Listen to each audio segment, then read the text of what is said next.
Okay, we are right on time with 6 p.m. So if we could start the meeting with the Pledge of Allegiance, if you could please stand. Put your right hand over your heart. Ready, begin.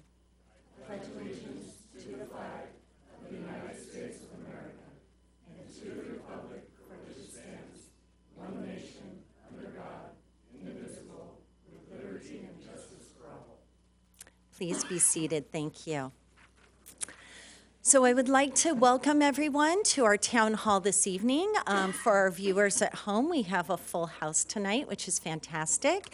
And I would like to introduce our representatives from Southern California Edison. So we have Cynthia Quimby, Chris Clark, and Luis Lara. And they will introduce themselves and their role once they get started. So the City of Villa Park has arranged this town hall this evening to hear our residents' concerns. We wanted to make sure that you had the opportunity to ask your questions and really present your concerns regarding these PSPS outages. So Southern California Edison will get us started tonight with kind of an introduction to PSPS and segmenting and circuits, just to give everyone kind of a baseline. And we've gotten a lot of questions, both myself and the city, regarding some of those basic issues. And so they will be giving some background on that and where they're going, what's been done already. So we'll just have that short presentation, and then we will get into Q&A. And this evening, unfortunately, our microphones are not working, so I will still be going around and taking resident questions, and then we'll be having the Southern California Edison representatives repeat those into the microphone for the viewers at home, just to make sure everyone can hear. And I would just like to remind everyone that these people sitting here have graciously agreed to come. They were not the people who actually turned off your power. So please keep that in mind. Let's make sure this stays really civil, because I understand this was a very upsetting event for everybody. So Cynthia, if you'd like to come and start the presentation. Good evening, everyone. Thank you so much for having us. My name is Cynthia Quimby, and I'm a Government Relations Manager for Southern California Edison. And I want to introduce my two colleagues that are joining me tonight. We have Chris Clark, who's the District Manager for the Santa Ana District. So they oversee the City of Villa Park, all the maintenance work, the crews. So he will be speaking tonight a little bit about some of the grid hardening work we're doing, some specifics about the Iran circuit, which I know you're probably all familiar with. It's what you want to talk about tonight. And then my other colleague, Luis Lara Moreno, he's with our Customer Engagement Division, and he is an advisor on outage communications, so he'll be talking about some of our customer service and customer programs that are related to outages. And for those I haven't had the pleasure of meeting with yet, I am the liaison to the City of Villa Park, so that's my role for the company. I've been working with Villa Park for about 5 years, and it's been a great partnership. I'm very grateful to Mayor Jones, members of the City Council I see here tonight, Steve Franks in the back. We have a really good, line of communication going. I'm very, very much aware of the frustration of, many of you that are in the room tonight and, what you've been through the last few months. So I just want to thank the city, for the partnership and for calling tonight's meeting. And, I just, want to state the obvious that we know that you've been through a lot with these PSPS shutoffs.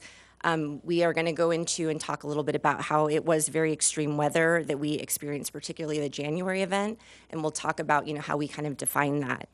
And, the last thing I do want to say is that the decision to shut off power, it's not something that we take lightly. We are a company, we're in the business of keeping your power on. So when we do it, it's really a tool of last resort, and we do it because we're looking to keep, the community safe, people safe, and our employees safe as well.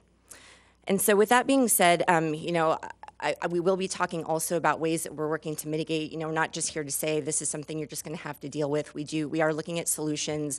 We'll have that discussion tonight. And lastly, we're going to share this information, but really we're also here to listen. I want to assure you that your feedback, has been heard. Those of you that have sent in emails and written letters. The city of Villa Park sent in a letter. We've had briefings with the elected officials in the room with our CEO. So he's directly heard about the Iran circuit, the city of Villa Park.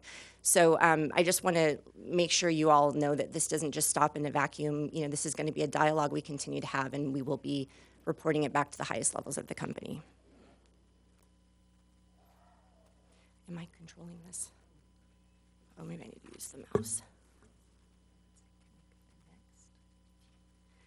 There we go. This one, okay. IT is not my specialty, so thanks for bearing with me. Okay, so agenda, we're gonna, do the PSPS overview. I'll try to walk through that. I think it's pretty important to set that foundation, but we'll try to go through that as quickly as possible. And then Chris will come up and talk about our grid hardening efforts, the Iran circuit specifically. Then we'll have Luis come up and talk about customer care and outage preparedness and just some information that might be helpful to all of you. Then we're going to leave a lot of time for Q&A and comments. Okay. So first of all, just wanted to, I think this slide really shows, it kind of sets the foundation of our company, that we have a pretty expansive service territory. So our service territory, it spans 50,000 square miles, and 27% of that is in high fire risk areas. It's either Tier 2 or Tier 3 fire threat areas as designated by the CPUC, California Public Utilities Commission, which we're regulated by. We have 51,000 miles of overhead distribution and transmission lines across our service territory, and 14,000 miles of these lines are in high fire risk areas. And then we have 1.4 million power poles and towers that support all of those overhead wires, and 311,000 of those structures are in high fire risk areas as well. So this just gives you an idea. We have a lot of infrastructure across a lot of territory, and a lot of it is in a high fire risk area. Okay, so why do we do PSPS? Again, as I mentioned earlier, it is a tool of last resort. So we are doing a lot at Southern California Edison to harden our grid, to mitigate against ignitions. But when we have these really extreme weather conditions, and what does that mean? It's the high winds. So we see there's winds today, but thankfully we've had a lot of rain. So it's a mixture of the high winds, also the state of the fuels. So when the fuels get really dry, that can lead to really dangerous conditions. And I hadn't realized till we started going through these events, we didn't have rain for I think like 8 months, and so it was really kind of a unique situation, just that all kind of culminated at once. And so in order for there to be a public safety shutoff, we look at two different factors. The first is what we call it's called the Fire Potential Index. And so this is really measuring how receptive the fuels are to an ignition. If they were to, have a spark, how likely is it that could turn into a fire and spread? And then the wind speeds also have to reach a certain threshold. And then these decisions are made, by, we have expert meteorologists, we have fire scientists, and then in addition to that, we have, crews actually going out in the field and observing the real-time conditions. So I actually know, I've heard the feedback, some of you may have seen some of our guys out there with the handheld monitor, actually, measuring that in the field during these events. Okay. So this slide is concerning. It goes through the last 40 years and shows that the wildfire problem has gotten worse in the state of California. So you can really see the reality and the reason why we have to implement wildfire mitigation strategies. And again, the PSPS is just one piece of that. It's our last resort. Okay. So decisions around PSPS, I kind of mentioned this already, but they're all very data-driven. It's based on data and modeling from our meteorologists and fire science teams. Our weather services team has one of the largest private network of weather stations in America. We have 1,700 stations in the field, and they give us data on the weather impacting our infrastructure. So some of the circuits in our service territory have 2 to 3 weather stations on them. The fire science team, they do biweekly sampling to determine the dryness of vegetation. And then these teams together, along with our crews, are looking at what the risk, they're helping to gauge the risk. Okay, so I mentioned the fire, the things that we look at, to decide whether we're going to shut off power. One is the fire potential index, which I mentioned. Wind speed is the second, and we do look at the National Weather Service wind advisory. For the bare wires, the thresholds are typically 31 miles per hour sustained or 46 mile per hour gusts. And then when we have a circuit that's fully covered, it's sustained winds of 40 miles per hour or gusts of 58 miles per hour. And, at that point, when it exceeds that, even with a covered conductor, it can damage our infrastructure when the winds get to those speeds. If the actual conditions suggest more risk or in a large-scale event, like the ones that we saw recently, we may have to actually power down the circuits when the thresholds are even lower than that. So, that is definitely a possibility. These are just kind of benchmarks. And then I will mention, too, that when it's possible, we do isolate areas, to try to get customers' load back up. And some of you in Villa Park experienced that during recent events. Okay.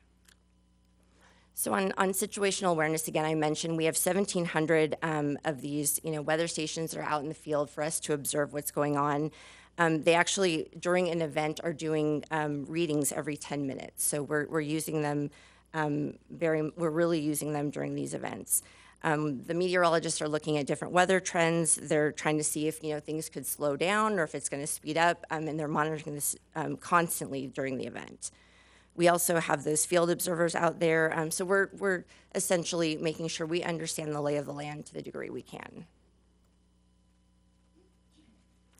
Okay, so this is our ideal PSPS notification timeline. Now, I'm going to acknowledge, this may come up tonight, we did have some issues with our communications, and we have to do better. It's as simple as that. The maps were not always accurate at certain points during the recent events, but in an ideal situation, we're going to first begin planning 4 to 7 days out.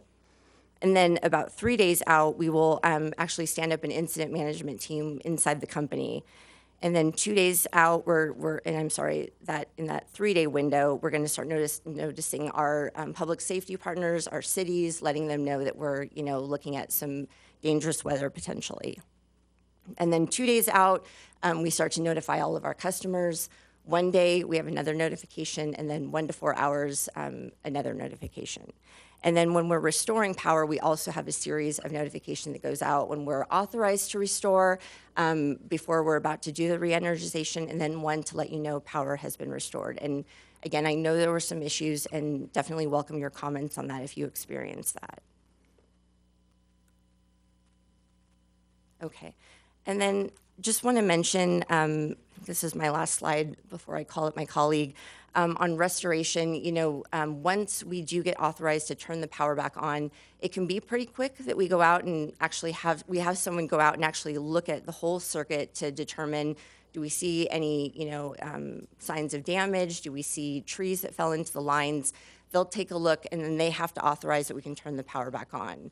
So this can take like 1 hour, it can take up to 8 hours. So this is something that might be a reason when you get one of those notifications why your power stays off for a period of time. So with that, I am going to call up my colleague, I think Chris, we have you coming up next.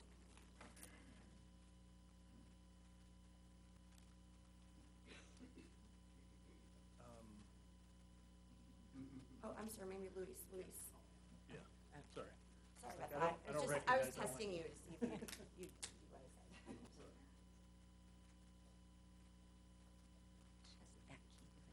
said. Oh, okay, thank you very much. Good evening. So my name is Luis Lara. I'm with the Outage Management and Communications team out of the Business Customer Division. Customer Engagement Division. We're now revamped our name. Now I'm going to keep my glasses up here because I'm both blind and can see only very close, so just bear with me. So a couple things here.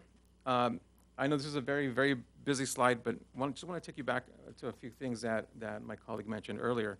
So leading up to this January event, we experienced a lot of dryness. Well, leading up into that condition, we did have some rains that helped us grow our vegetation, and that started going across all of our wildfire territory. Leading up until October through December of 2024, we started not seeing a lot of rain. There was very minimal or no significant precipitation for that already dried vegetation that was existing. Then you kind of merge that over into a next timeline of coming now into January, where now you have dry vegetation, which is now very, like we mentioned, it was receptive to a potential ignition, but now you also introduce winds. So now that really escalates the potential conditions for a hazardous, even more hazardous, or fire ignition in the field. So, having said that, how do we start determining whether we need to de-energize some circuits or start considering that? Well, this map is something that's very helpful to our meteorologists. Now, many customers may not know is that we have our own in-house meteorological team, and part of their job is really to sound the alarm where there's a potential hazard coming into a region of our service territory. Now, this particular map here, what it's intended to do is to highlight what is the fire size potential. If something were to just spark and we have a live fire in the field, what would be the likely condition or how widespread would that look like, right? And so that's what this weather modeling reflects. Now, for the majority of our service territory that lies within high fire risk areas, we're looking of a fire potential between 5,000 to 10,000 acres. So that is very significant. So for us, that's a really red flag warning that's really calls your attention. Hey guys, if something goes from bad to worse here, we really need to focus in these particular areas, okay? Now, I know this is a very busy slide. I'm gonna try to get through it pretty quickly. And don't worry, I only have about 600 slides for me, so just bear with me. Now, what happened during our activation or during this January event? So we were active. We were engaging as much as possible. We answered close to 300 injects from news media outlets. We were engaging with about 15, close to 16,000 social media inquiries. Why do we want to mention that? Is that we're not in a vacuum. We actually live and work in the communities that we serve. We hear from you, and we want to engage with you as often as possible. So to that end, a couple of things you're going to hear me mention about 1,700 times tonight is if we don't have your updated contact information, please do so. And I'll get into more details later on, but please help us maintain your updated contact information. You can also follow us on social media so that if you want to give a question or a suggestion or whatever it is, that's another opportunity to engage with Edison. Okay? Now, after the storms, what happened after the January event? Well, we had about 3,500 SE personnel working around the clock to restore power in different sections of our service territory. These folks really worked really hard. We restored over 129,000 feet of conductor. Let me slow down a little bit. That's 129,000 feet of conductor. So many of our customers were de-energized because we needed to replace a lot of assets, a lot of equipment out in the field, okay? Not only the over 600 utilities and transformers that were out there.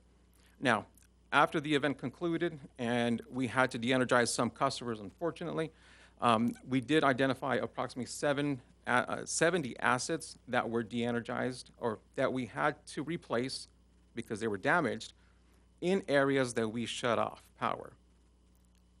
So let me slow down a little bit more. So in the areas where we shut off power, we were able to identify assets that were damaged because of the conditions out in the field. So had those assets been energized while they were damaged, that could have created a significant threat to that community. So again, that's another reason why we proactively shut off customers is to eliminate or significantly reduce the potential of ignition point on the field. As part of our commitment to engage with our customers as much as possible and really be out there in our communities, we do stand up our community resource centers. And that's when it's a brick and mortar facility where we have resources or team members that go out there. They will have light snacks and just support efforts for our community members that are mostly impacted. And this is one of our community resource vehicles. So these are mobile units that we're able to send to different locations of our mostly impacted communities. And again, they have light snacks. They can provide some resources for our customers to recharge phones and things like that. And they will provide information on what's going on the actual event at that time. Oh, okay. Let me transfer over now to my colleague, Chris. Otherwise, I can go for another 2 hours.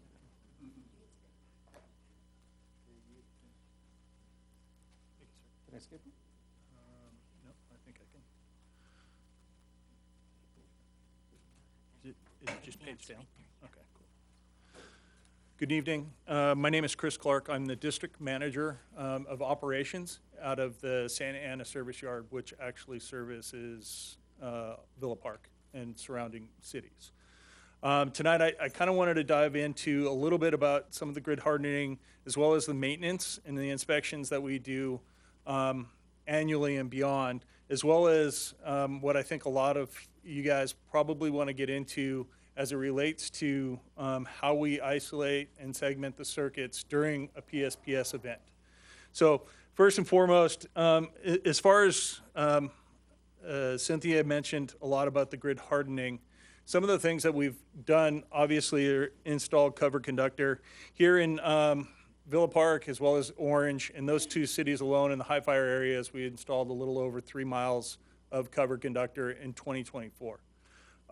As far as some of the maintenance and repairs that we do on those same circuits in order to try to maintain and mitigate some of that fire risk, we had over 100 maintenance work orders that we've also completed on those same lines in those same high fire areas. And we find those through the inspection cycles. So I want to make sure that everybody understands that we are constantly looking at these lines and making sure that they're safe, not just during PSPS, but throughout the year. So we have what we call our annual grid patrols, where we go out and we patrol the circuit, and that's more of a what I'll call like a drive-by, where we drive by and make sure that all the connections, all the wires up, and everything is functioning properly. Every 5 years in the overhead, we do a detailed inspection. That's like boots on the ground, the tune-up on your car, where we get out in the field and we are actually looking at different aspects of that structure at that structure. And then for the underground, I know it might not apply here, but in the underground, that gets inspected every 3 years. So those are our inspection cycles. On top of that, we also, for the high fire circuits, high fire in Tier 2 and Tier 3, we do drone inspections annually on every one of those structures. So if you live in an area, especially out in the canyons, and you may have seen some drones and some of our operators out there, where they're not only looking, we have inspectors looking from the ground up, we also want the inspectors looking at top down, because as we all know, the degradation could happen from the top of the structure, not just from the bottom. So those are all things that we consider when we're looking at the grid and making sure that the grid is safe before any of these other events happen. So I wanted to make sure that we covered that. And then wanted to get into a little bit more of what we're looking at as far as Villa Park and the PSPS circuits. On this slide, Villa Park is serviced by roughly about eight circuits.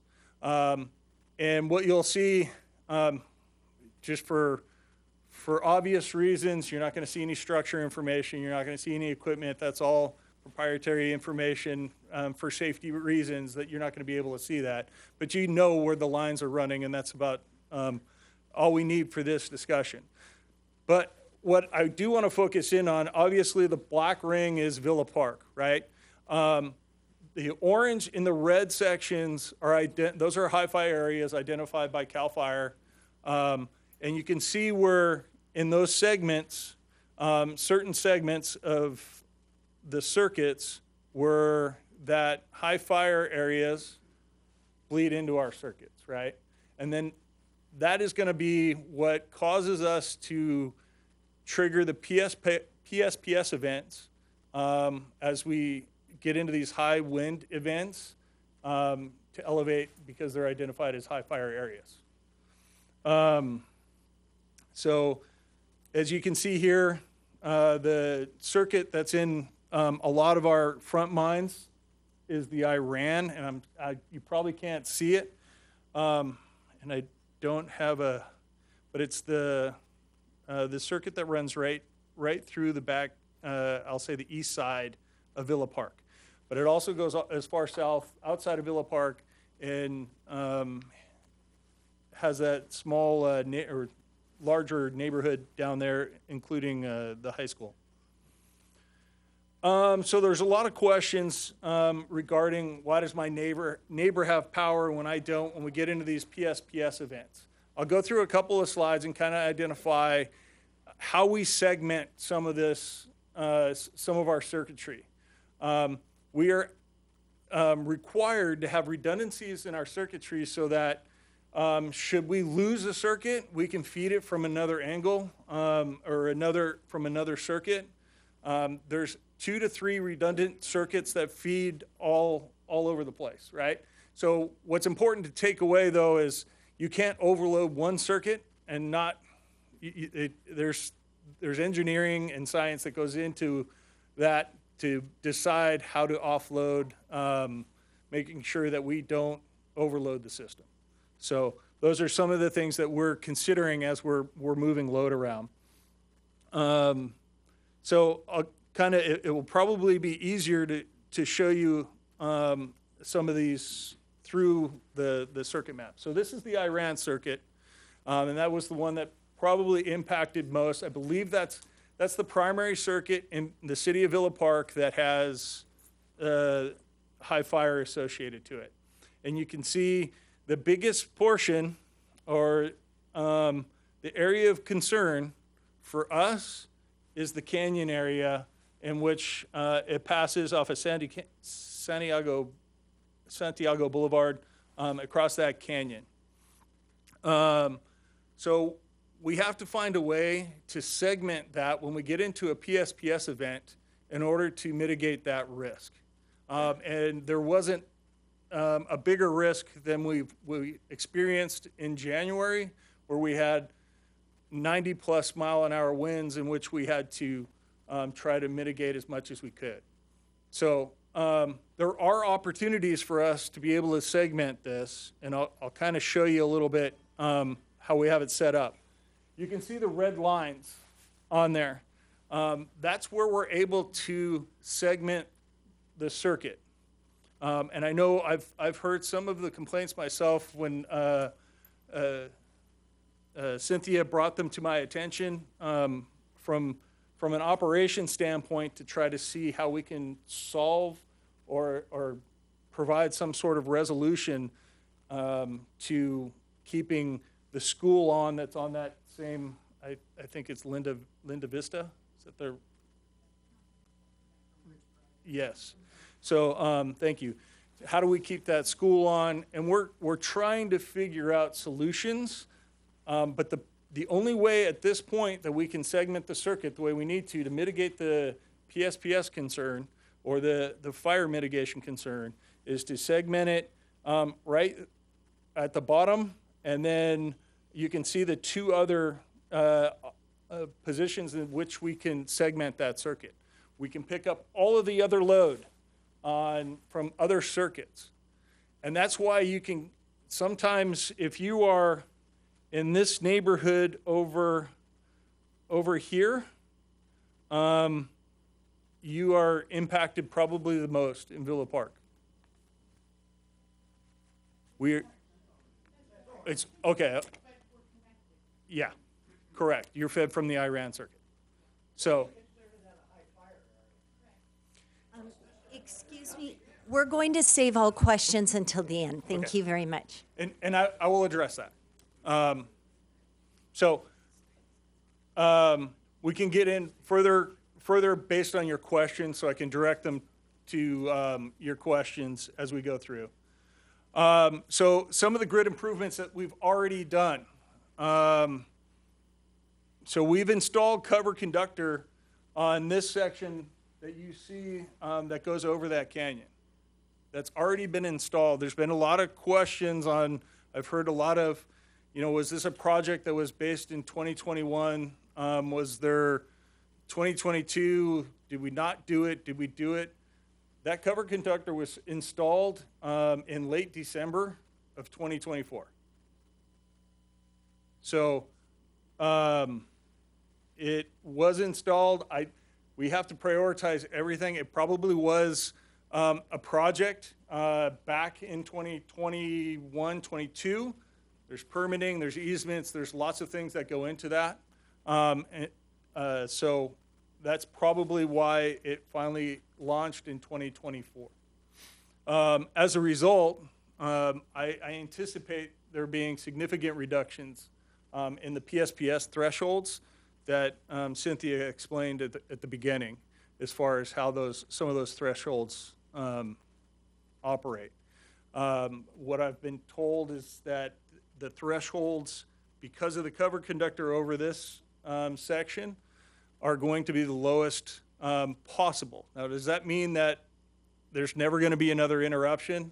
No, my guess is if there's going to be 90-mile-an-hour winds, there's going to be some PSPS impacts. Moving forward into the future, we are working with our engineering groups. We are working with studies to try to figure out what is the most feasible way to better segment our circuits, as well as eliminate PSPS when we can. So that's what I have as far as on the execution standpoint. I'll turn it back over to Luis.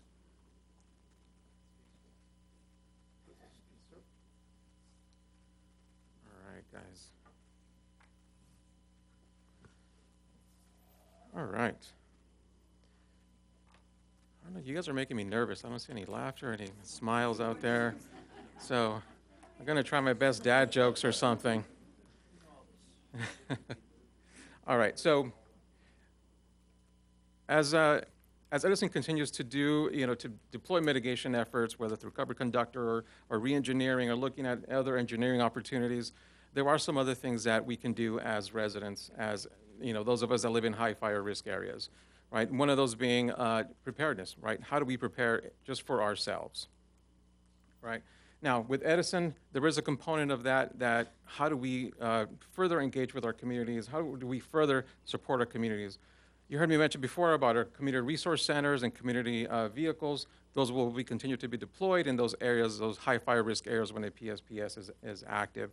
Again, they will provide light snacks and just an opportunity for customers to charge small medical devices or mobile devices as they needed. Another opportunity for our customers is our 211, right? It's not a Edison program, but it is a program that we work with to refer customers, particularly those customers that have a heightened need for medical power, those customers that have some access or function or mobility issues.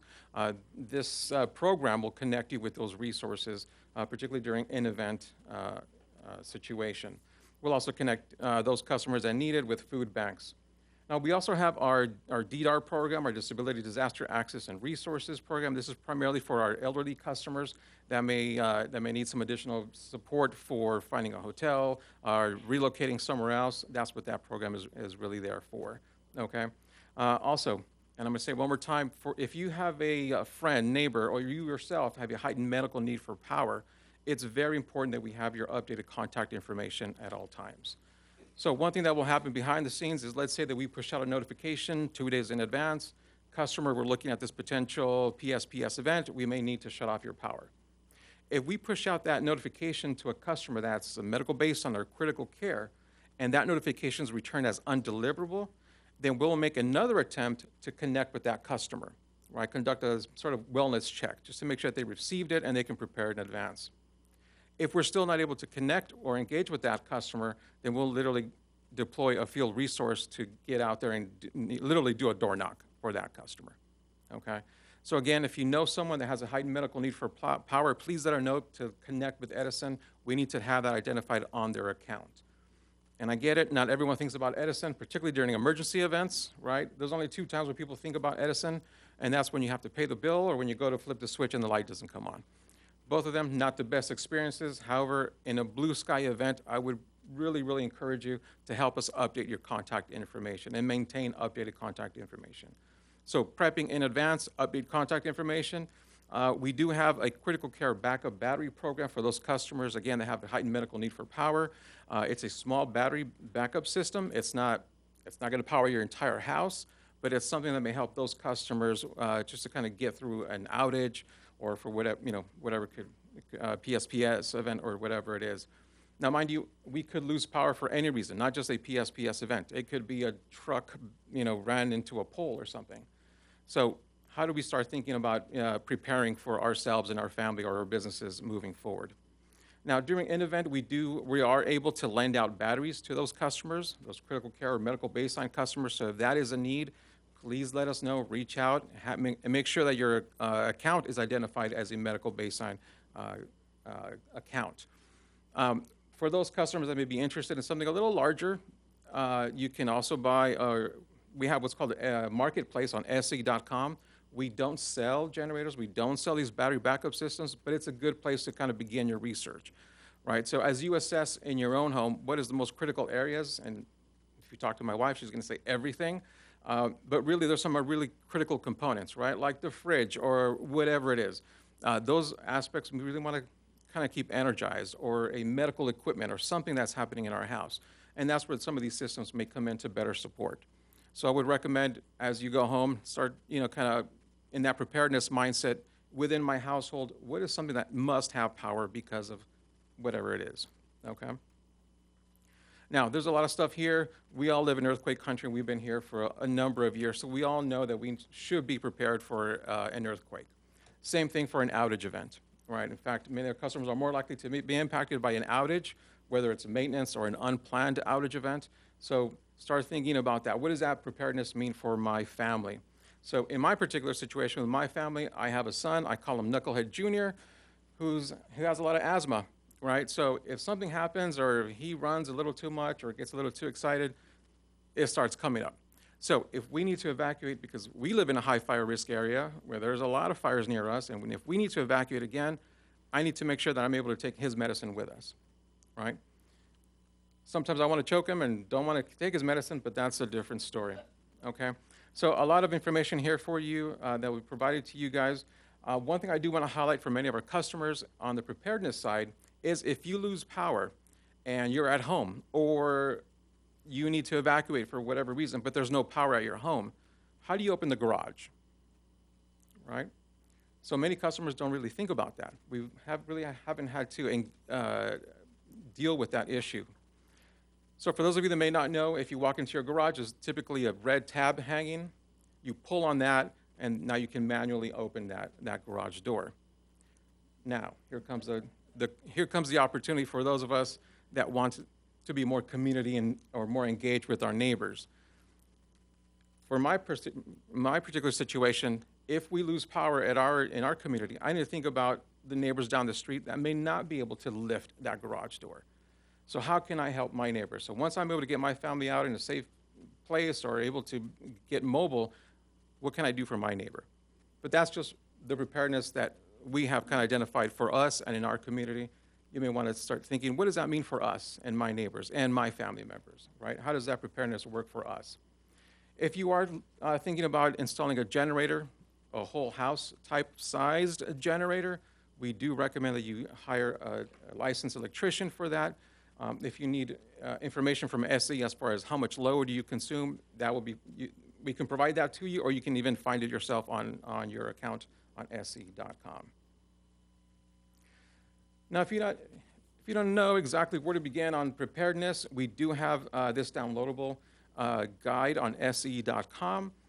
If you don't like our format, no problem. I would highly recommend the Red Cross. They also have a similar one where you can download all of these resources, and you can fill them out by hand. Nothing is retained online. You can fill it out by hand, and in your emergency bag or go bag, you can just drop this in there. So if you need to evacuate or there's no power or whatever it is, you at least have that information in a safe place where you can easily access it when you need it. Okay. Now, it's mentioned here again, please update your contact information. You're going to hear me say that maybe another 20 more times. It's very, very important. Please help us maintain updated contact information. Now, for PSPS communications. Now, we will do our very best to push out notifications on that timeline that you saw earlier. Sometimes because weather is extremely volatile, if we know that there's a potential weather coming or potential PSPS event in the next 3 days, the next 2 days, we'll send notifications to that timeline as best as we can. However, there are times where because of weather volatility, the threat doesn't materialize in 2 days, but it materializes now. And so we need to begin de-energizing. So we'll send out another notification. It may not be the, hey, next day or in 2 days or whatever it is. It's now a different communication. Customer, we need to shut off your power now because of whatever the condition is.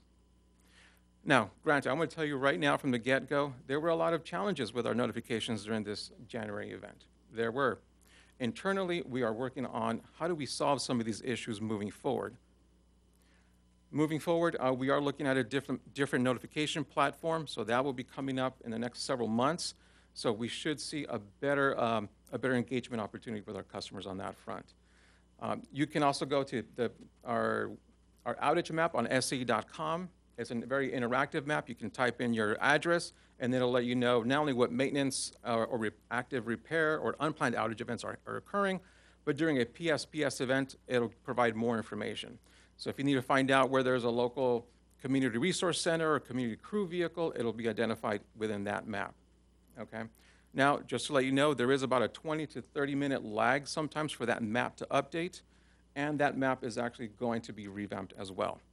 Why? Because we experienced challenges with it already. So we will see additional changes and improvements coming up soon for that. Wealth of information here. Don't need to commit this to memory, but SCE.com has a lot of resources and information for you on preparedness, on just preparing for any outage, not just PSPS, but any outage event. And if I could encourage you in anything tonight, it would be to really build what's called a situational awareness capability for your own household. So let's say, a good example I always give is you're at home, you're watching the news, it's Sunday night, having a cup of coffee, and you hear, significant winds are going to come into my area. And I know I live in a high fire risk area. So what does that mean for me?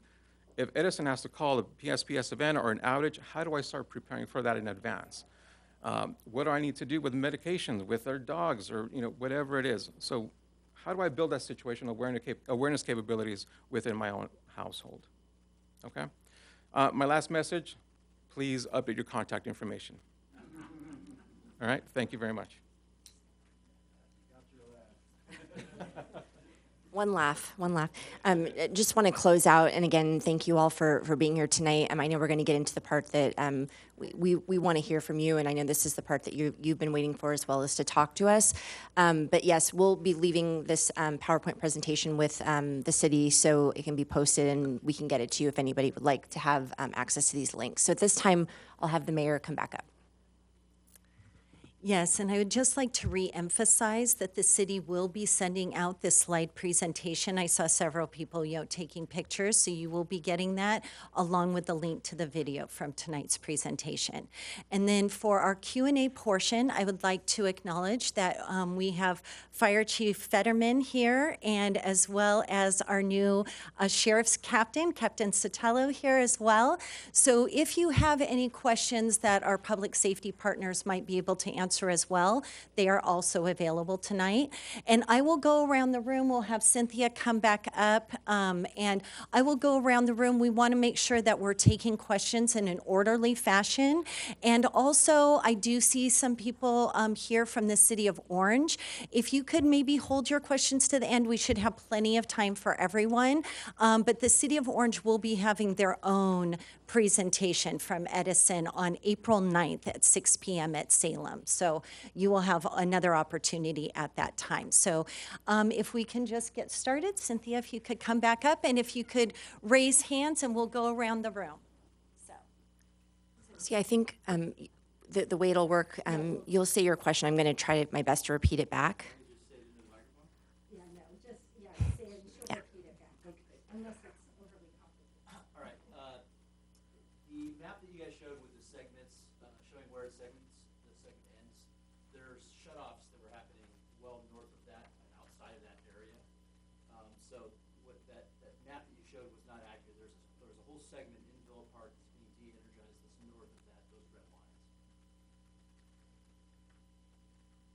Do you want me to just repeat that back, Steve, for the recording? So basically the question was the map, there's a section north of the segments that we showed earlier in the presentation that was shut off. So the resident is saying that, we're not correct with the maps that we showed.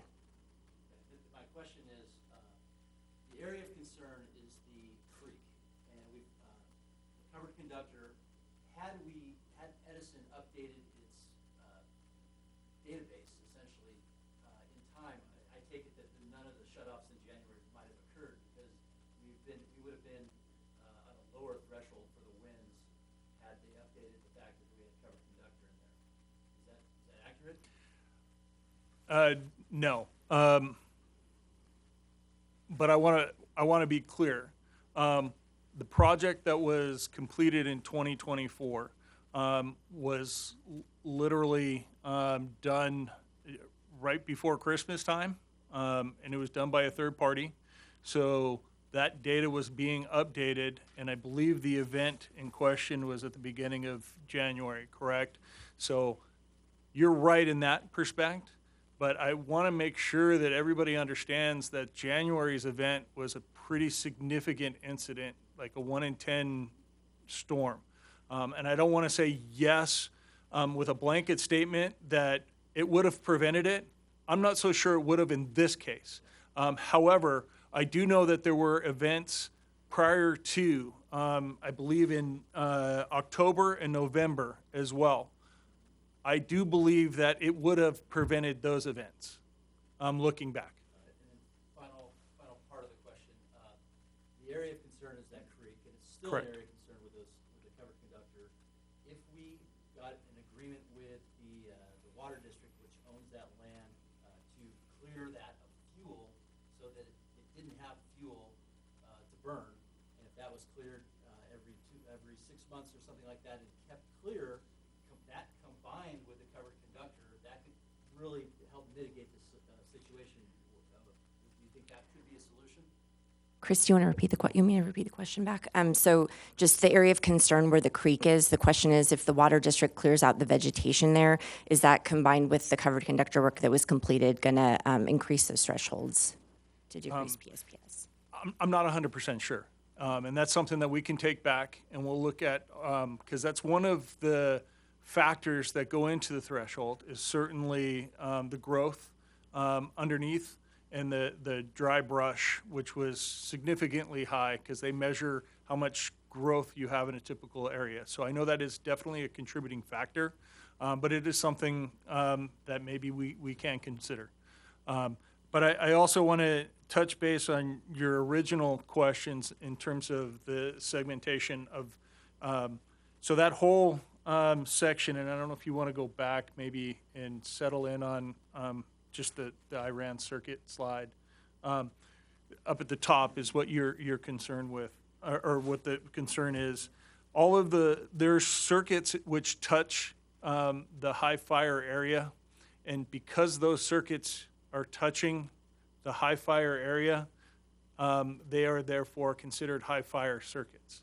Now, when we do de-energize, there are certain times, and I'm not 100% sure if this was the case on the January, but typically there are instances if we can't get there fast enough. Keep in mind we have over 4,000 circuits, and they were all happening in that beginning of January timeframe, which there was also some other critical things happening. What they do is prioritize.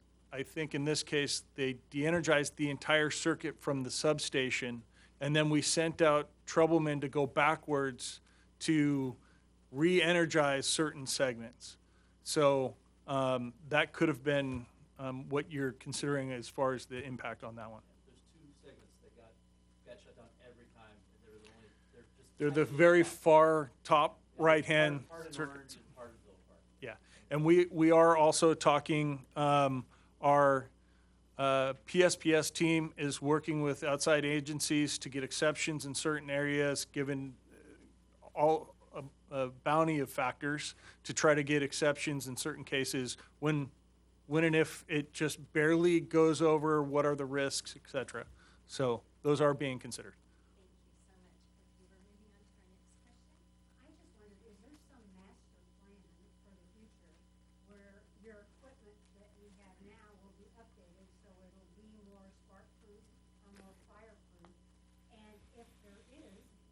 isn't the brush trimmed to begin with? And how many years would we expect? I mean, do we need to put generators in our home because the future is only what you're saying? Okay, question, is there a master plan for future equipment to basically be updated so that sparks can't happen as easily? And a question about, is the brush trimmed and should we get generators? As far as the high voltage lines, unfortunately, high voltage lines are high voltage lines. There's not, at this point in our technology, there is potential there. Can you put us on a different grid then? Do we have to be on a grid that runs out of San Diego Canyon, which is higher fire risk than we are? Again, I go back to what I was mentioning before as far as the redundancies in which we have to maintain in order to operate the system. So at this point, we also have to look at feasibility and what is actually feasible. To the point where there was a question raised, well, can we just underground across that canyon? I don't think that is feasible at this time. But there must be some way not to turn the electricity off. For many years, you never turned our electricity off. I- Now, all of a sudden, we had 3 weeks of. I think there's two things that are contributing to that, and I think Cynthia showed it as far as the high fire risk. We live in a time in which, and it doesn't matter what political line you're on, high fire threat is real. The brush fires are real. Turn it off, and we know that that's the best thing to happen. So we're not Correct. suggesting that we don't turn it off. We're just wondering, what does the future hold? Does it get worse, or do you have a plan to make it better? I think what we are trying to do is to continue to install the equipment and the lines that are hardened to where if a palm frond were to fly into the lines, it's not going to cause the lines to slap and get that spark. Do you have the money to do that? It's already done in this case, and that's what's going to reduce your threshold. But I can't, again, I'm going to repeat it as many times as needed. It's not going to be zero. And I just want to kind of level set and be as completely transparent as possible. Or your communication is different than your communication is excellent. I would just like to know is that when they put the lines up relatively recently across the creek, is it a matter of capacity? That for instance, when we first moved in here, I moved here in the 80s, we didn't have those lines going across. And is it because we have allowed more housing to be put in than originally, that we had to have higher lines? My other concern is that as our houses have been upgraded by putting in more electric needs for computers, pools were built in, it seems like, when they put the lines in, but some of the other stuff wasn't. But because our state now has a potential that we can add houses to each of our lots, what kind of effect is that going to have for the electricity here? And has that been built in to the state's consideration of allowing second houses on these properties? And has City Hall actually considered that as being a negative for the city and why you don't have to go along with it as much? What is your effect with the state regarding those types of adding capacity to these lines that were not there years ago? So the question is basically, there's some new lines that have gone over the creek, and then electricity demand is going up. We're using more electricity, and so the concern or the question is, are these outages being impacted by overload of the circuit? These outages are not impacting the overloading of the circuit. I understand your question as it's stated, associated to the ADUs that are being built.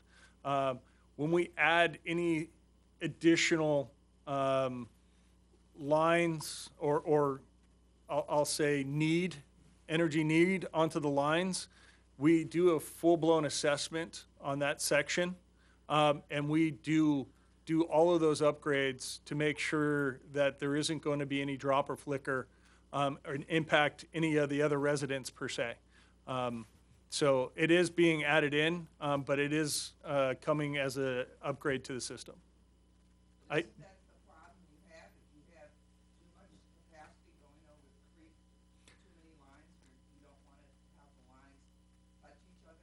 No, as far as the voltage that's being carried on the line does not impact the risk that is the potential risk that's on those lines. It doesn't matter if it's 4 kV, 12 kV, or 16 kV.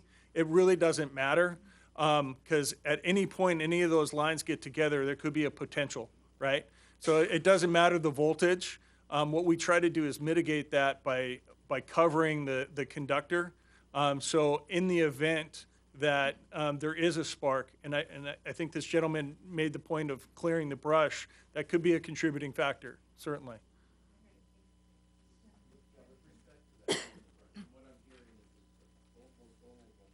Pin. I assume Edison has a public utility easement across that creek with those lines. And I would think that the provisions of that easement would allow you to do fuel modification in that easement area, particularly since this is a fire line safety issue. And so I'm not sure laying the responsibility on the water district because they happen to own the land and rely on them to do it is an appropriate response. I would think that the frontier easement allow you to get into that area and do whatever you need to do in that easement area to protect that easement and make sure that you have a safe line across there. So I look at this as Edison's initiative to fuel mod that area. Yeah, so basically the dangerous part of the circuit that goes over the creek, it's Orange County Water District land, but the point was made, Edison has an easement to maintain our equipment that's in that area, and so isn't it Edison's responsibility to maintain the vegetation? We do maintain around our structures. And we maintain all of the brush that goes into the lines.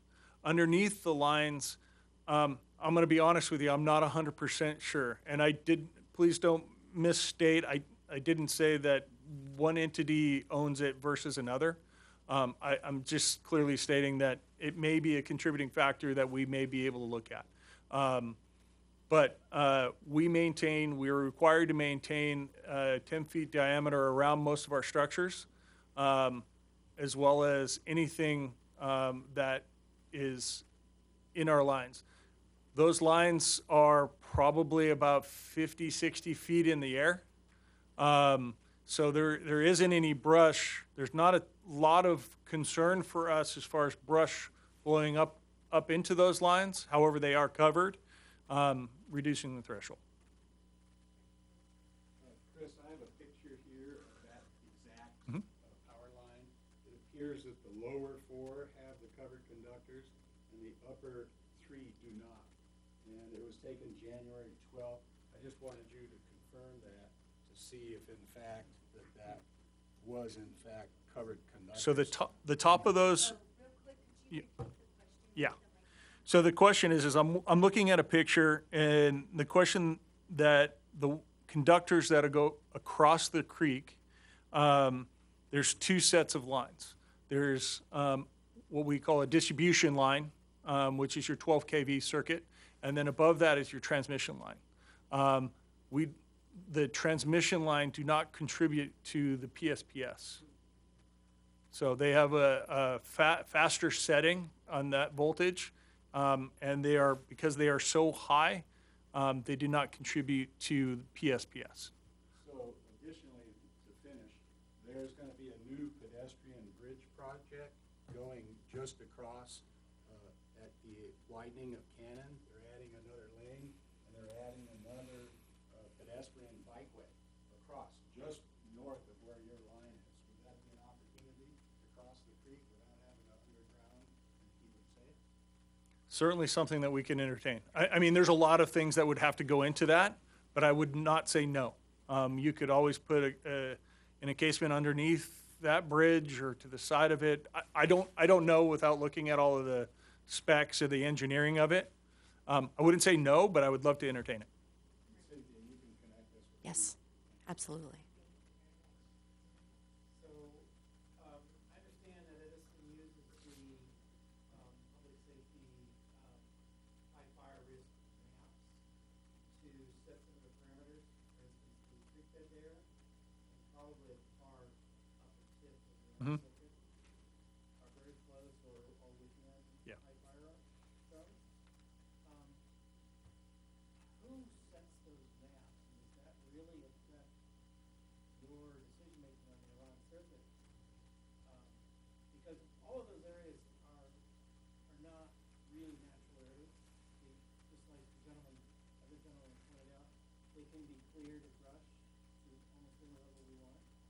And this includes my lot, which is far off the tip of the lot, which might be close to the high fire risk area. I mean, You want me to reach out and phone a friend? I see you looking at me. Yeah. See the fire chief here. I'm looking to see whether you're gonna take. I'd be happy to answer that, but you probably have more expertise than I do.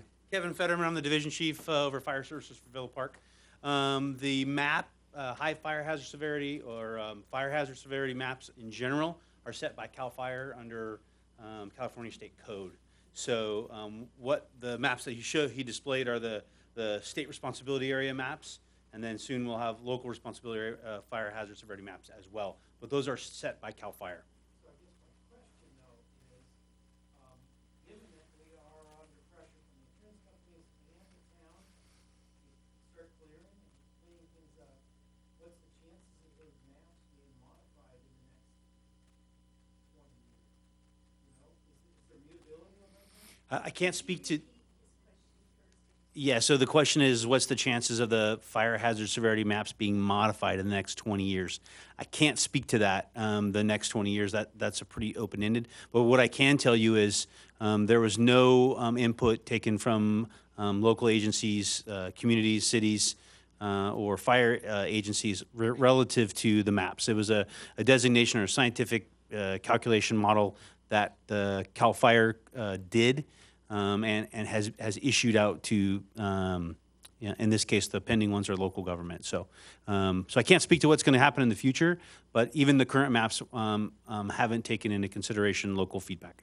So, but Edison is making decisions on shutting off all our power based on those maps. So this seems like a really huge disconnect.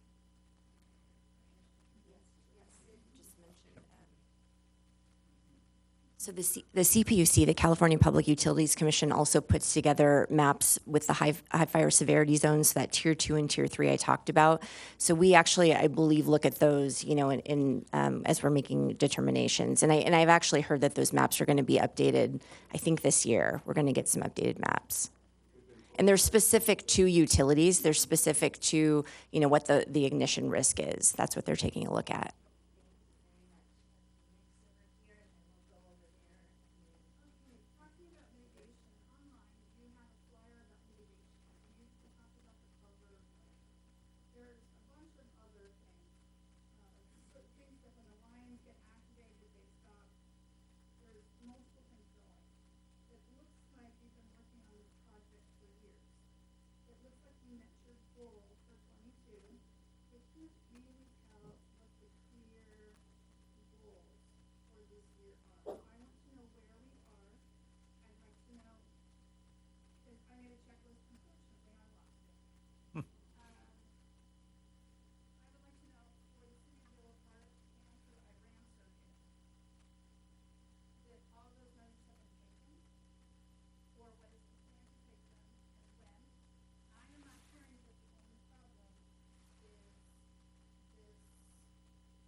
Thank you. We appreciate it.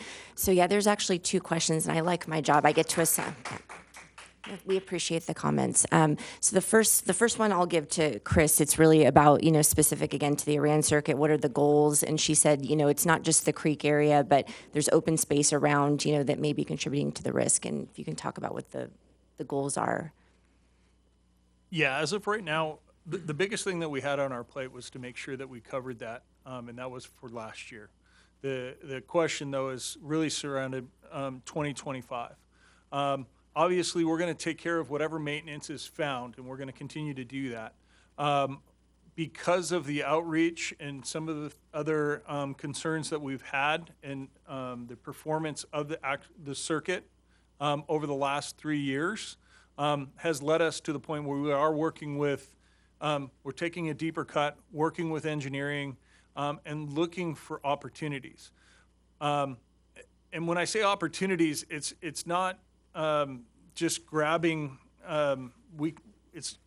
Nobody wants a pole in their front yard, so there's a lot that goes into the logistics of what we can and can't do in terms of feasibility.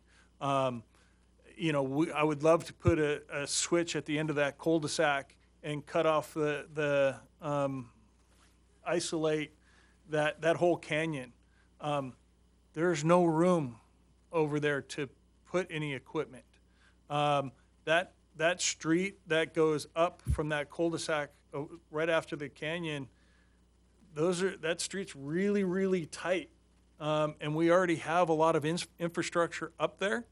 And it's a challenge. I'm not saying that we're not looking at it, but those are, they're really, I'll be completely transparent with you guys. There isn't necessarily a plan. We did the planned work that we have. Now we're trying to be creative and find more opportunities that we can better isolate the circuits. Okay, yeah, the second question's about, she mentioned elderly, getting the notifications. They may not see their phone or may have issues accessing the notification. And then also if they're on like a CPAP, a medical device, what is Edison doing to help our seniors and maybe other vulnerable members of the community? So we do have, oops, oh, sorry. So we do have a lot of opportunities where we can continue to grow in different spaces to support our communities. We do have many programs that will connect our medical baseline and critical care customers with different resources, with 211, with some of our programs that we have already in play. However, there is another component to this, is we need, or we want to encourage our customers to also self-prepare, right? So if we do have some programs available for them, can they take advantage of those programs? Are they capitalizing on those opportunities? Now, I understand that sometimes on the notification front, that may be a challenge.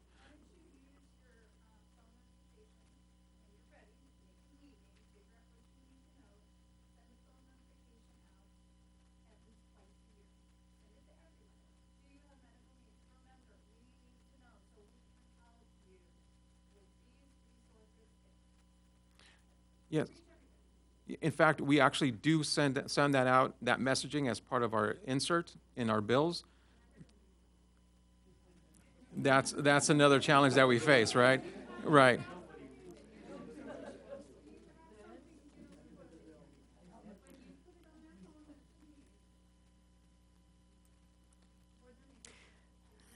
So I'll just mention, if you do know of any seniors in the community that may be eligible, for those programs, please do let us know. I've had members of the city council reach out to me even during the recent events, Councilmember Miles, saying we're concerned about this resident and, actually want to do a wellness check. And so our incident management team that we mentioned, we actually will coordinate with law enforcement and go do wellness checks. And during an event, everything is really crazy, as you can imagine, inside the company.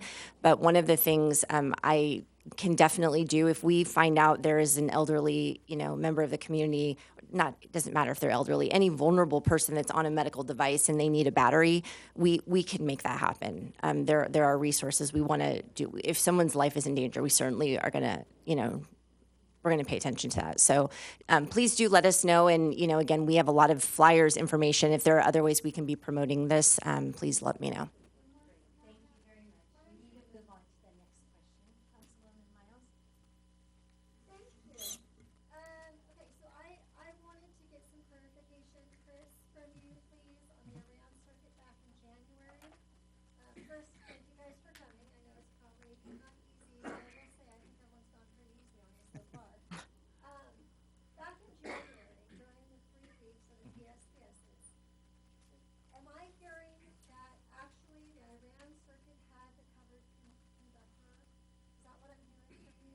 Yes. Okay. Do you know what the thresholds were that, that, that signaled the power turn off during the January business? Because I do, and I want to make sure you know. I do not. Okay, they were at the threshold of an uncovered conductor. So it was 17 miles an hour sustained with gust speed of 21. And I think you said it was 90 miles an hour, we should never got that rate.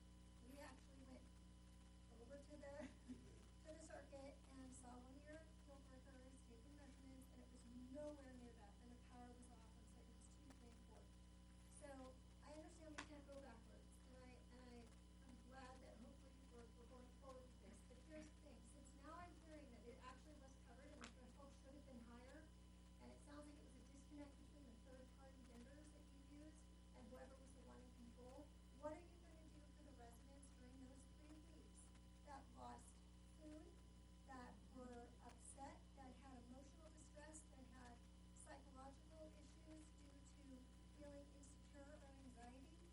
There were hundreds and hundreds of dollars in food. As you admitted, medication, as you also admitted, the notifications were off. So if it really was supposed to be a higher threshold, you failed, and you failed the community. So what are you going to do? Or having business interruption, or, you know. Yeah, hold on one question at a time. Yes, if you could just repeat the question. Okay, so let me do my best. Let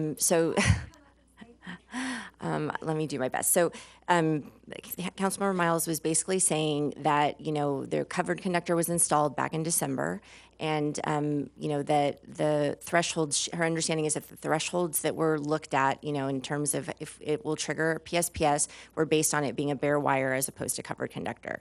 And so she's, so, yeah, yes, we have, and yes, we did have many conversations. So her question is, you know, what is Edison going to be doing to reimburse the residents? You know, there was food loss, there was a lot of hardship, and what is Edison going to do to make things right? So, you know, I need to double check, but I actually do think that the wind thresholds would have, they would have kicked the PSPS anyway. And another thing that I want to be honest, we had, you know, fires up in Los Angeles. This was a massive event. And so, as was mentioned in the presentation, when we, you know, we're looking at speeds based on, there's kind of the baseline speeds, but if, you know, we have to look at overall risk. So if we can't handle, you know, something happening in Villa Park based on all of the other things that are going on at the same time, it may actually be a lower threshold. But you are right, the PSPS team, that didn't transfer over, that project had been completed. So that part is correct. You are right about that. Nowhere on your website does it say that if you got everything else going on, the threshold may be lowered. The thresholds are there based on the National Weather Service forecast, and it wasn't even at the rate of a small craft warning. Okay. I was studying it every day. Yeah. One other thing, just to make sure everybody knows too, and again, I want to make everybody aware there is a post-action report we have to file with the CPUC, so that is posted right now online. You can go take a look at that, and it does include, it goes through a whole case and explanation of why we shut off power, how much power was shut off, you know, what kind of happened throughout the whole service territory. But those measurements that are taken, it's not just one point on the circuit. If at any point along that circuit, you know, those wind thresholds exceed where they should be, and there's a safety risk, it's going to shut down potentially the whole circuit, possibly segments, based on what we're able to do at the time. So. I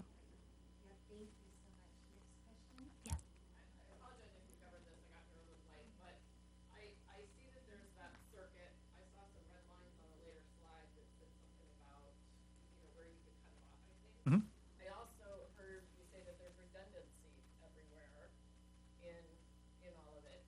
I live just on this side of Cannon, and yet I would have considered the homes in Mayberry Ranch way more, you know, problematic than us in terms of fire danger and being in the actual zone of fire danger, and yet they have power. I don't understand that. Can you just explain to me so I understand? I'm not,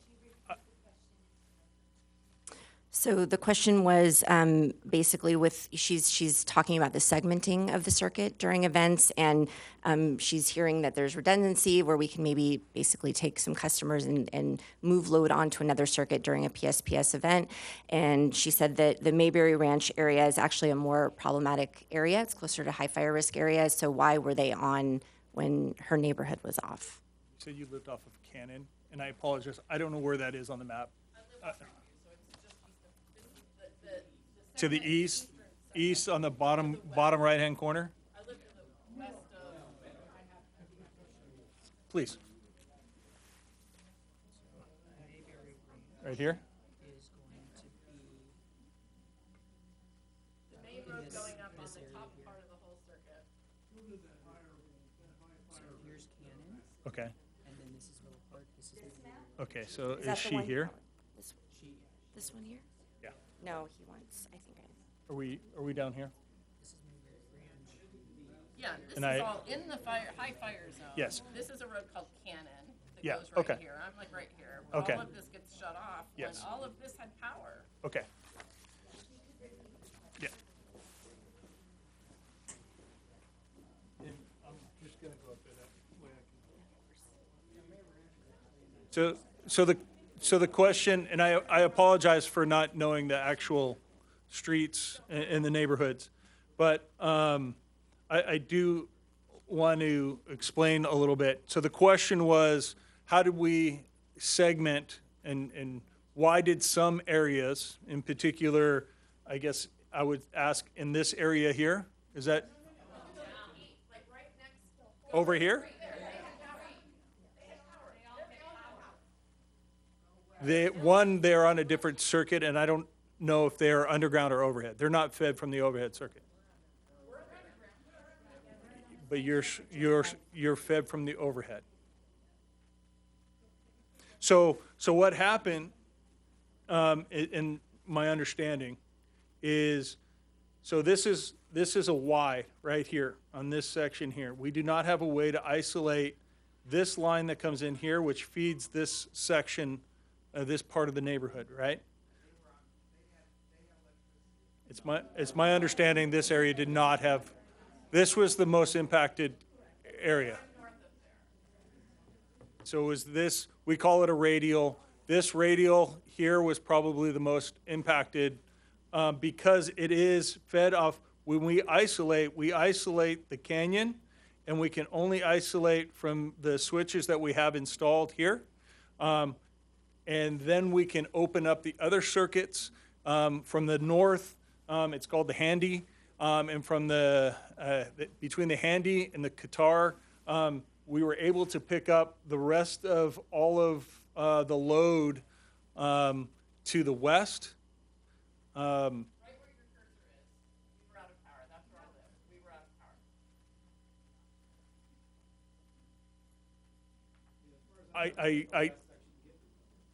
Yeah, and I apologize. I can look. We can research. I don't know exactly the timing of which areas were out of power. So there was at one point there was probably an outage on the entire circuit, would be my guess. Well, and if we can just say, specific questions like that, if we don't have the answers here, we're happy to have our representatives take them away and get them back to you. So yes, and that goes for everyone in the room. If you get home and you think, oh, I should have said, X, Y, or Z, please contact City Hall and we'll make sure you get those answers. So, yes. Redundancy, though. I mean, could we not have gotten power from the other side of Cannon into those neighborhoods?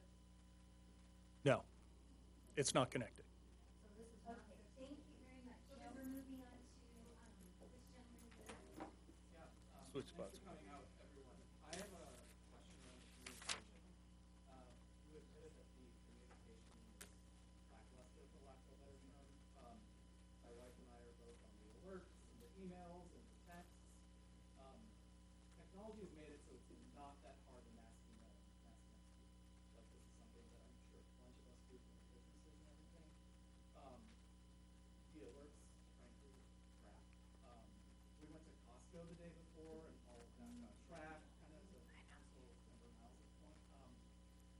said that you're planning on improving the communication, which I don't think that's that hard to do, candidly. What specifically are you planning to do? Because I acknowledge that if there are these crazy winds or 3 separate fires in LA, like, that's kind of extraordinary circumstances, but at the very least, your communication plan said there should be 3-day notice or 4-day notice or whatever. I don't think I've seen 3 or 4-day notice in my time. Like, that just doesn't happen. So at the very least, if you can tell us how specifically you're going to improve that communication, we can make sure we're prepared better, not buying food, whatever. Yeah, I understand. Sure. Yeah, absolutely. So the question was around the outage communication, so the PSPS notifications that are supposed to come to the residents if their power is being considered to be shut off or is going to be shut off. And, essentially, this resident was explaining that, like, they went to Costco, they didn't know that the power was going to be shut off, and he feels that it's, unacceptable, and that it shouldn't be that hard to get those notifications out. So what specifically is Edison doing to improve the notifications? Luis, you want to? Sure. So one thing that we've identified, there's some gaps within our system for the notifications, particularly for this large type of event. We are moving to a different platform that will be rolled out in the next couple of months, and that will help alleviate some of those issues. But it's something that we've identified on the back end, and we are moving in a different direction on that platform. Yes. Yeah. Yeah, I'll just mention, I just want to, close that with, like, you're right. We have to do better. The maps have to be updated. I don't think anybody at the highest levels of our company is saying that was acceptable. So please know that we very much understand. And the notifications that are a little bit further out, so the 3, 4, 5 day, notifications, those we try to get out, but to be really honest, the weather changes fast. And especially with these huge events, we just, we're trying our best, to really make sure the first goal is to make sure that the communities are safe, right? That we're getting ahead of any potential ignitions or fire spread. But those don't always go out, but we should be definitely doing better when we're about to shut off power. We're considering shutting off power without a question, so. I want to be sure Edison knows exactly where we're coming from. In the month of January, we lost power 4 times. The total outage was 6.7 days, just short of a full week over 4 outages. It's that bad. People in our neighborhood have given up on Edison. They are installing Generac systems. You know what a Generac is? It's a large generator installed and cost about $20,000. I asked some of my neighbors, can you come with us tonight? They said they've given up on Edison. They know they're not going to answer the question, when is the problem going to be solved?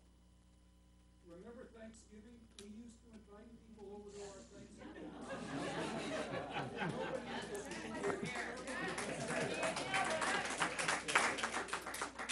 We pay taxes. We think we should have police. Very good. Fire, very good. Water, very good. We've been in our house now 51 years. For 47 years, no power with electricity.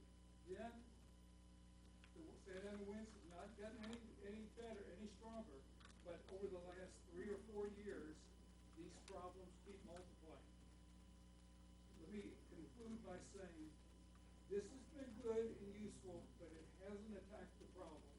When you have the meeting in Orange, I want to tell my friends I'm asking you this question. Be prepared. We've got several weeks. Come into that meeting and say, what I want to tell you tonight is when the problem is going to be solved. That's all people really want to know. Can you recap that? Okay. Again, I'm going to try to do my best. To repeat your comments, but I just first want to say we do hear you and understand you've been through a lot. So, and I mean that sincerely. So, he said that just wanted to make sure we understood that in January he was without power about 7 days, almost 7 days, and people have basically given up on Edison. He said that folks in his neighbors are getting the Generac systems. They're spending $20,000 to get generators because they just can't trust that their power is going to be reliable, and haven't had problems in 47 years with power staying on, and now it feels like the power keeps going off. When is it going to be solved? That's the most important part. Yes, when is it going to be solved? So, and again, this is probably, I don't even know if I should mention this, but, trying to understand, I get that sentiment. You're like, we've never had a problem. Now power gets shut off. You have these new protocols. So 2012 is when we were authorized by the CPUC to start using these protocols to protect against wildfire. And as we've had more risk, as you saw on that chart earlier, the wildfires have increased in California. So we've been pressed to have to figure out ways to not have our infrastructure get destroyed, and more importantly, have people be in harm's way, people and their property. So can we solve it? Chris, do you want to take it, or do you want me to take it? There's obviously a couple contributing factors. One is feasibility. Can you put everything underground? There's a lot underground now, and it's not pointing one thing from point A to point B. Undergrounding is difficult. It's also very expensive. And how do you pay for that, right? Do we raise rates in order to pay for those communities that go underground? Yeah. I have no response to that. It seems to me that I have to repeat exactly what the prior speaker said. From my perspective, I've lived in the city for about 15 years. I live in the area north, in Iran, north of that center red line. And it seems to me that power outages are very consistent in that area, solo in that area. I walk my dogs around town, I've got no power, my refrigerators are full of food. I go 3 streets in any direction and people have power. And it's not generator power, it's your power. But I don't have power. And I don't have power for up to 5, 6 days. The last event was 6 days. And I'm wondering, what is there in this little general area that has no ability to be redundant, because you claim you have redundancy on all of your circuits, but it seems to me that little area has no redundancy. And I'm surrounded with other homes with the power on, and we're certainly surrounded with a lot of homes closer to fire hazard areas. I just don't understand it. And so I beg some consideration for that particular area, because all of Villa Park has got power and we haven't, every time the wind blows. And I'm sorry, I'm getting No. No, it's okay. Sure. Sure. So the gentleman said that he's lived in this city for 15 years. 15 years. And he lives, I think, in this section kind of north of the red lines here. Is that right? Okay. And, he basically says that, consistently power is out in that area. So he'll look to neighboring neighborhoods and their power will be on, but he is always off. And so why is it that he can't be switched onto another circuit? So I'll first respond to your question. I understand where everybody's coming through. Most of my employees, I work in Santa Ana out of the Santa Ana yard. Most of my employees live in either Villa Park or Orange, or they're around Tustin area. They've all experienced the same thing. I live a little further down south, and I've experienced PSPS as well. We all have. I get where you're coming from. I understand. We do our best to try to segment the system the best we can through our engineering and the way we can maintain the system. There's certainly opportunities that we will go back and we'll take a look to see if there's any opportunities that we can, including adding equipment, whatever we need to do, we will take a look. Okay, so, I don't know if you go to that slide that had the fire, the red and the orange. So, we're like in an island here. We're always the first to go off, and the January event that's unprecedented, I guess. But going back to 2021, every year, we're always the ones that are shut off. We're an island. Everyone around us, even in the red zones, their power's on. They have overhead lines.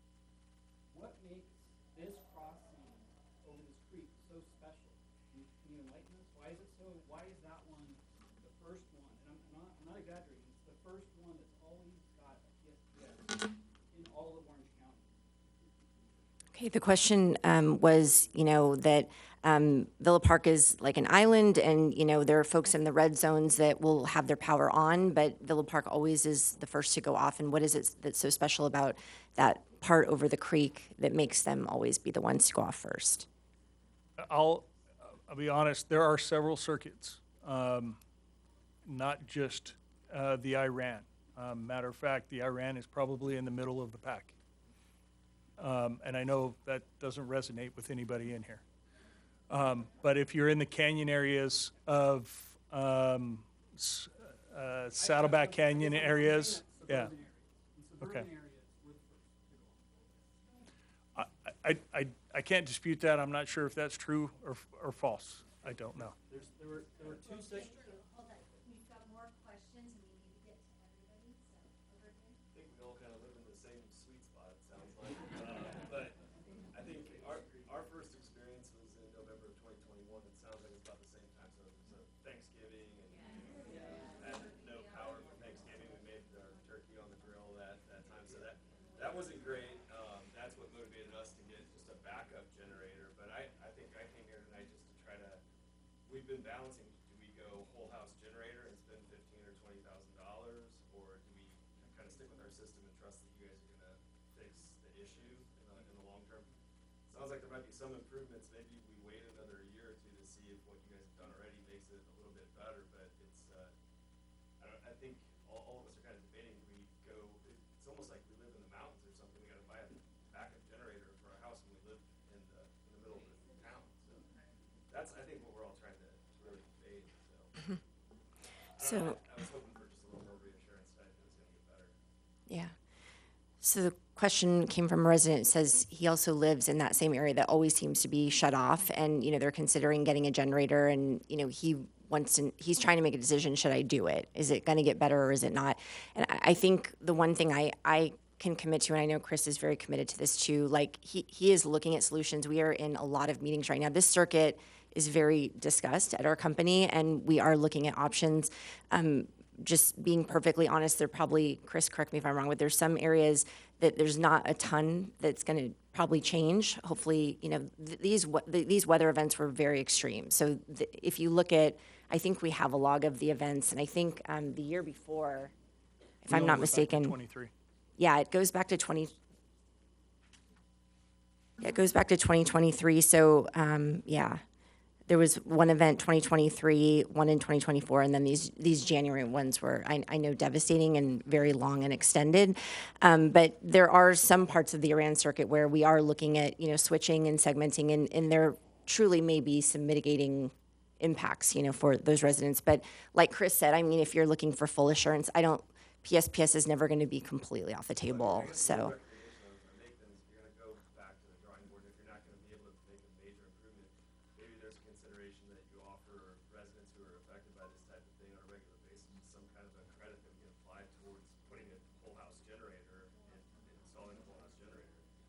Versus like maybe raising our rates and maybe fixing the problem or not, maybe just offer us a credit so we can. Your house value is going to drop and it's not going to help that.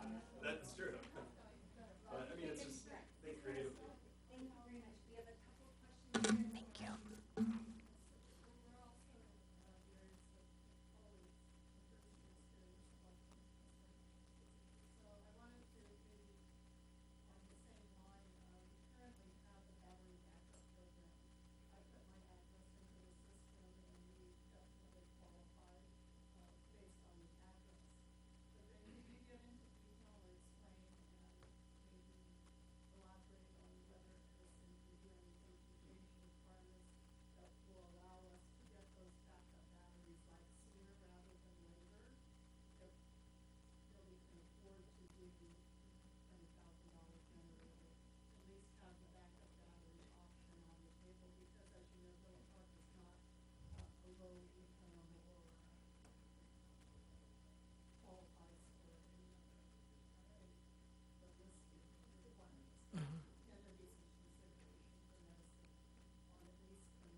So the question is about the battery backup program, and this resident said that she definitely lives in a high fire risk area, so on that front, she qualifies for the program, but there's an income, qualification as well, and she may not be in that category, and so will Edison consider maybe expanding the program so that more people can take advantage of it?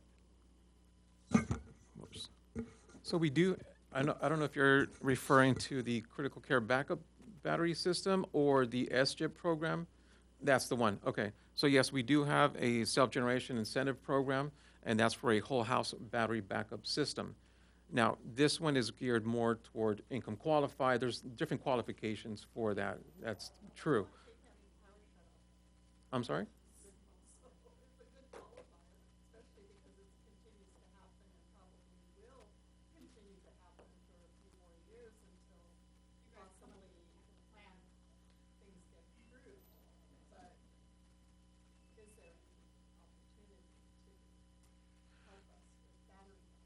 So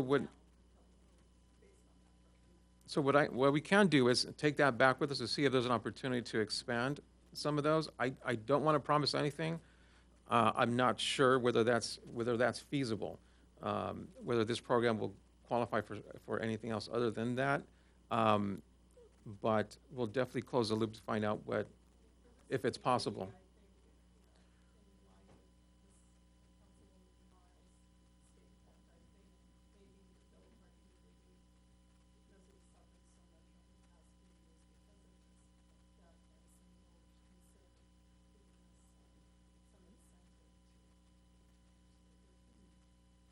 Okay.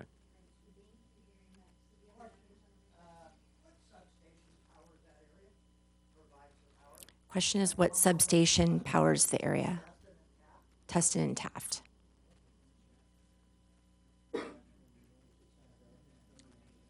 Medina,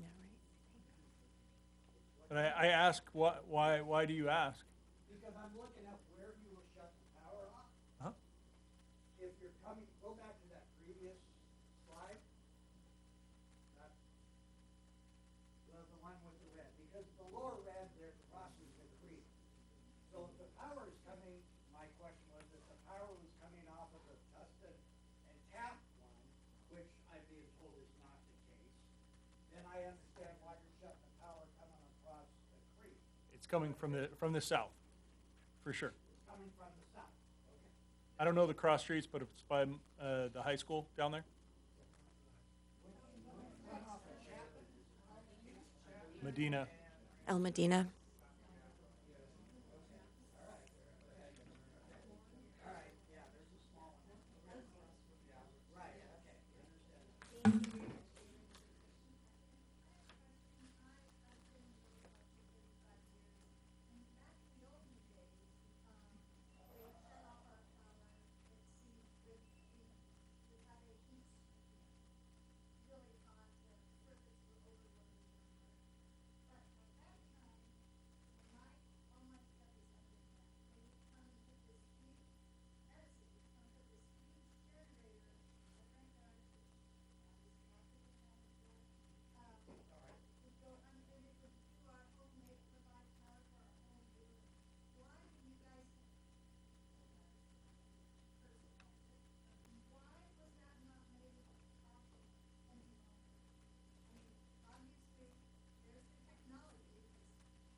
So the question is, 35 years ago, there would be power. Okay, yeah, you don't look like you're old enough to have been here for 35 years. There used to be power outages, but it would be due to heat, and Edison would provide a generator that would provide power for that whole neighborhood. So why don't we do it now? Do either of you guys want to take that? Yeah, I'll go ahead and take that. Typically, when we have a power failure, equipment failure is on some of the equipment.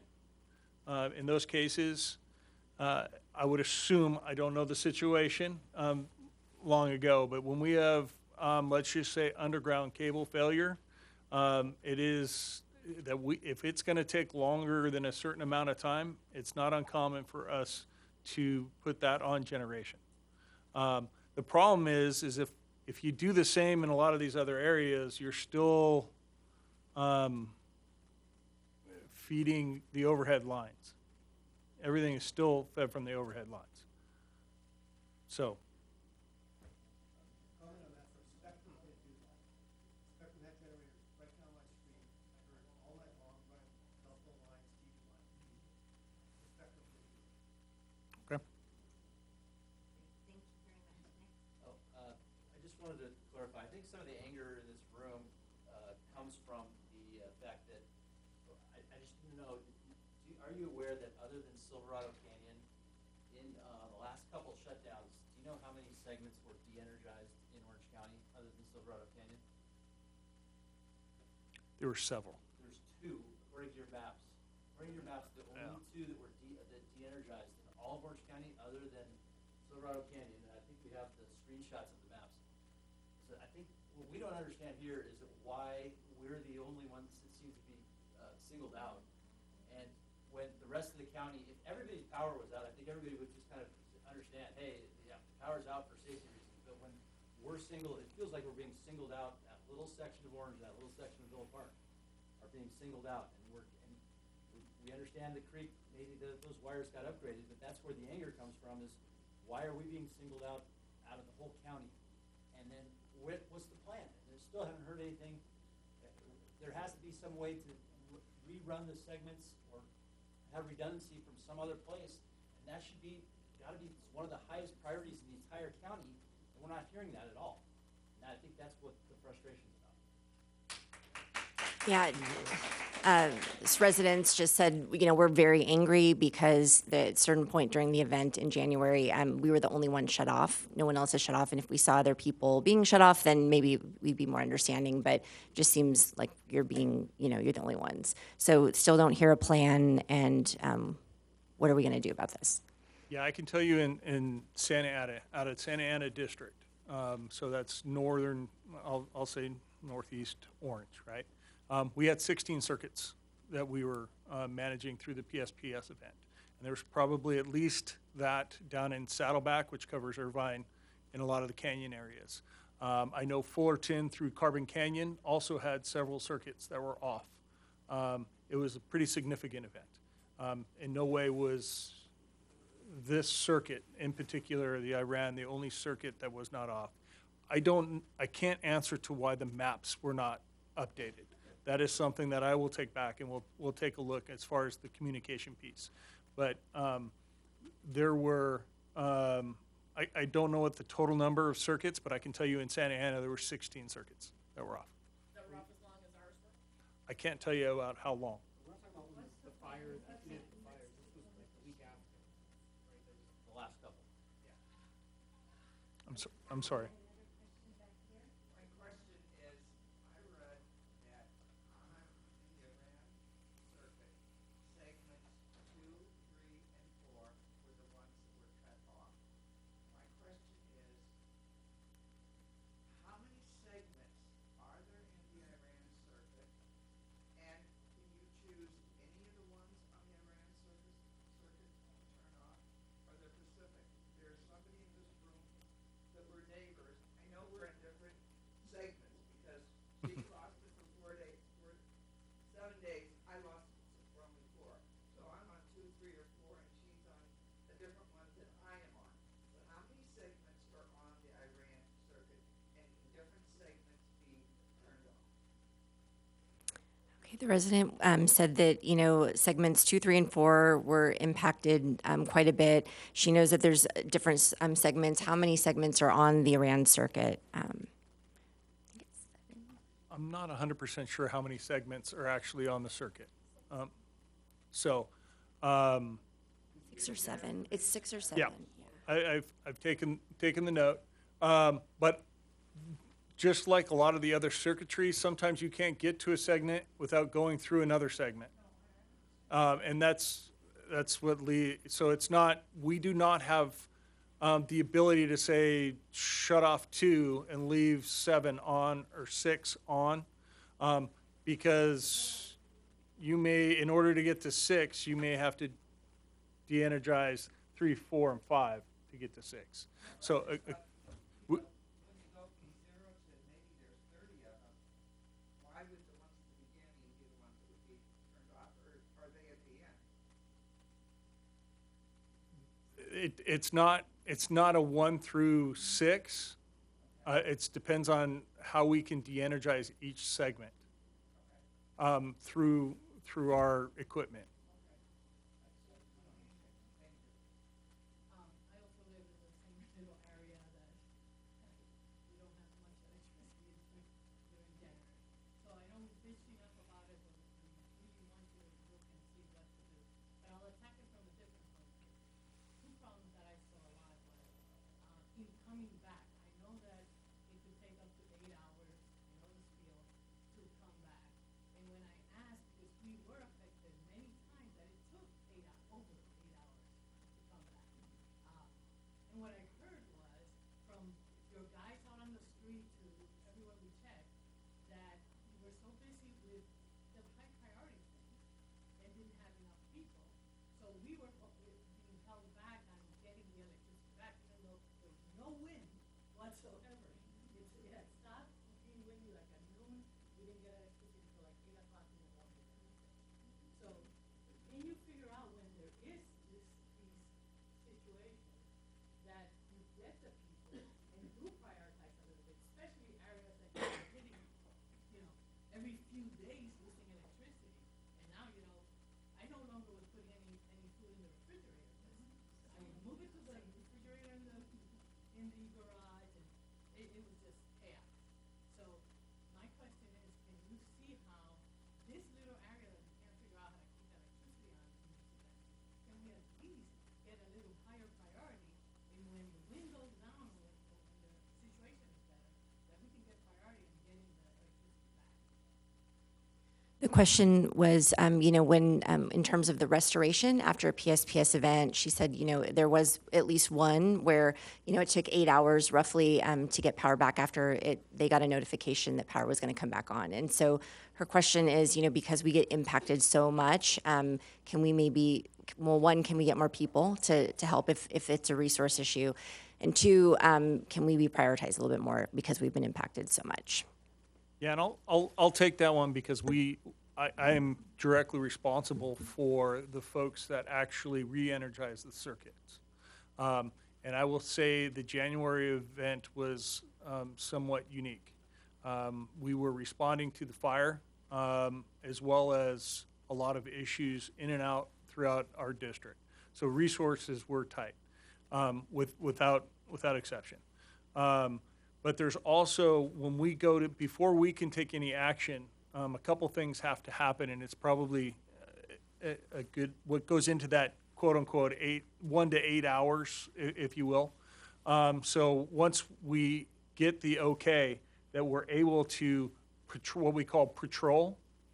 So we have to go back from point A and patrol all of the lines to make sure that they're all clear.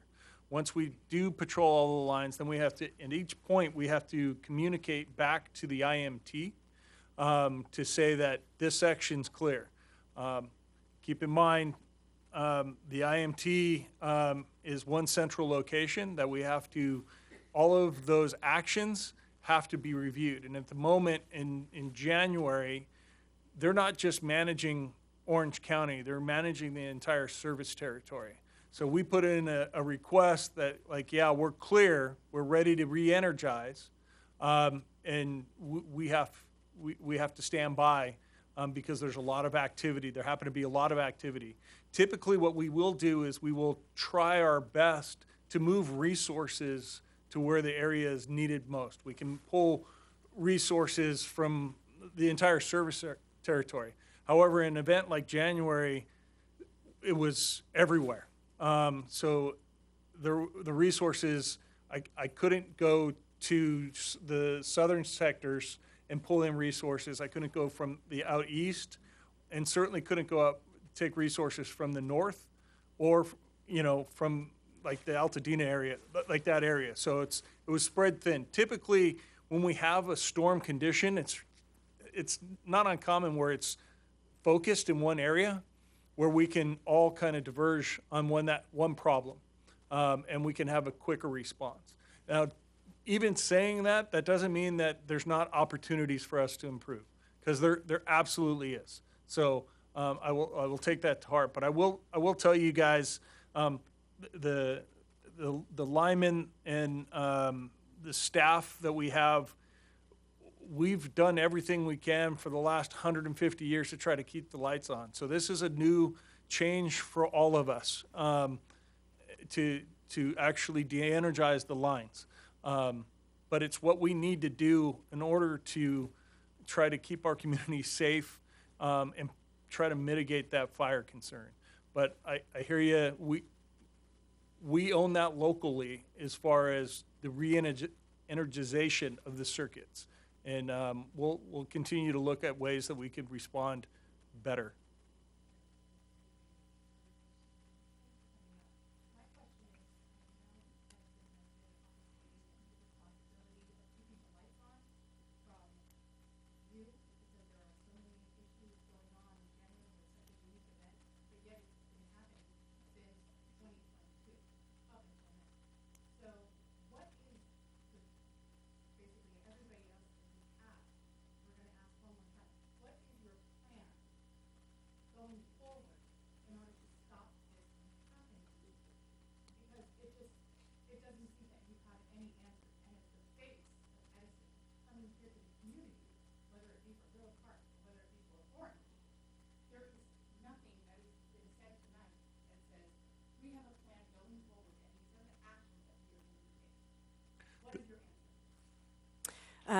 Basically, the resident said that, SCE is not taking responsibility for what's been happening, that, it's not just a January thing. Villa Park's been impacted since 2022, and she still doesn't feel that we have provided any answers on how this is going to be improved.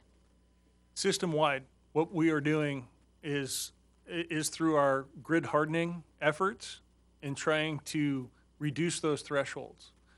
We can't control the environment. We can't control the wind in those respects.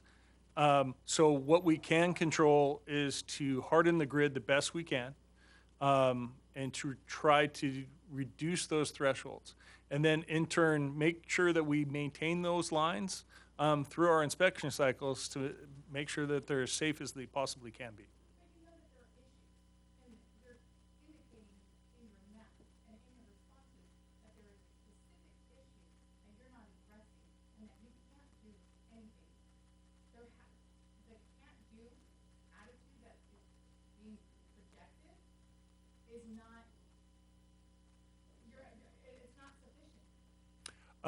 I will say there's no can't do. We did reduce the threshold, and we did install the cover and conductor that will reduce. I understand that. Couple more questions, and then we're coming up on the end of our event, so we'll just get through a couple more really quick. This one might actually be sort of easy for Chris. It seems to me that the Ron circuit is so fragile that you mentioned that you have redundancy across with the Andy circuit and Qatar, I think. Yeah. Are you able to chip away at some of the outlying parts of the Ron segment and switch those over to alternate circuits so that at least somebody gets a little bit of relief? The question is, we mentioned that certain parts of the Iran circuit, there's some redundancy. You can switch to the Handy or the Qatar. For some of the outlying folks, is there anything that can be done? We did do that through the event.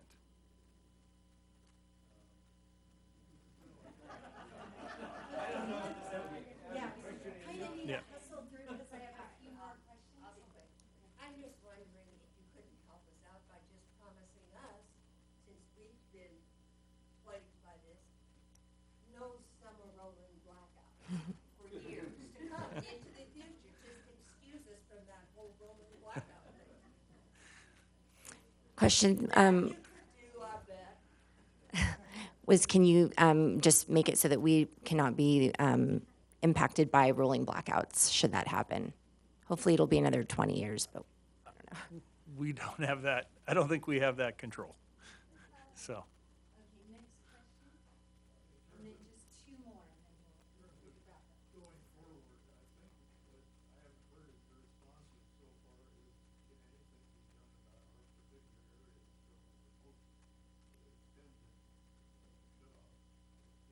to other areas that aren't so shut off for so long.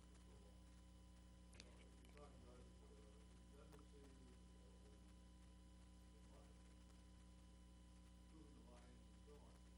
switch it to a different circuit or something. Why can't that be done? Can it be done?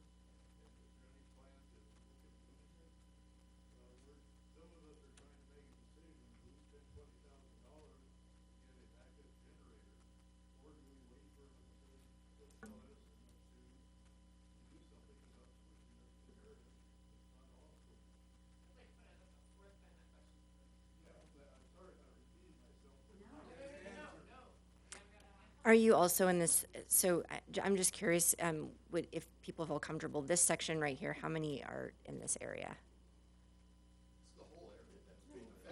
I know there's other areas, but it sounds like a lot of people, there are some that were impacted more, definitely in January.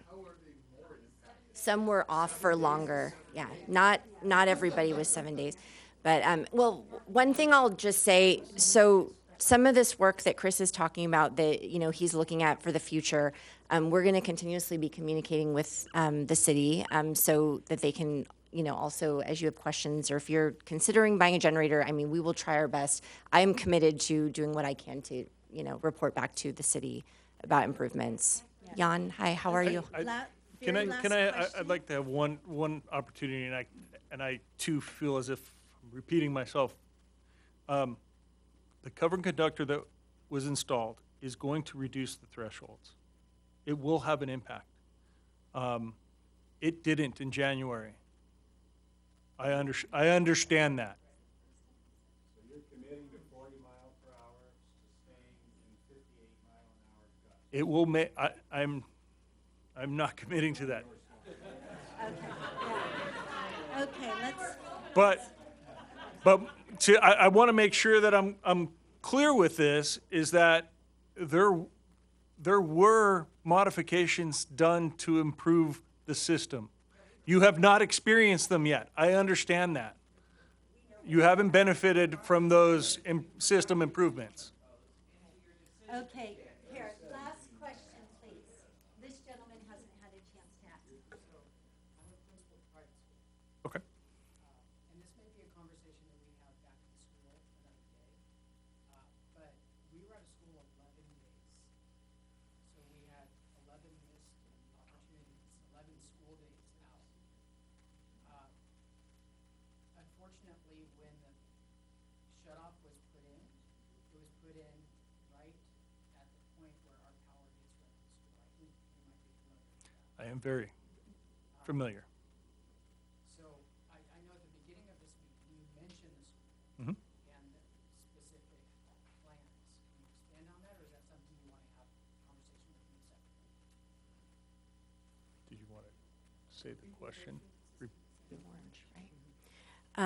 So this is the principal of Oak Ridge High School, and he had communicated with us, private school, private school, communicated with us throughout the event. We know you were majorly impacted, and he's just basically asking if we can talk about solutions or if we want to talk after the meeting.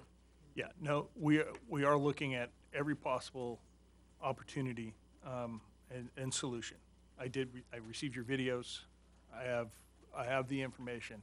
No different though than we're looking at it, trying to solve all the other issues and try to make those improvements.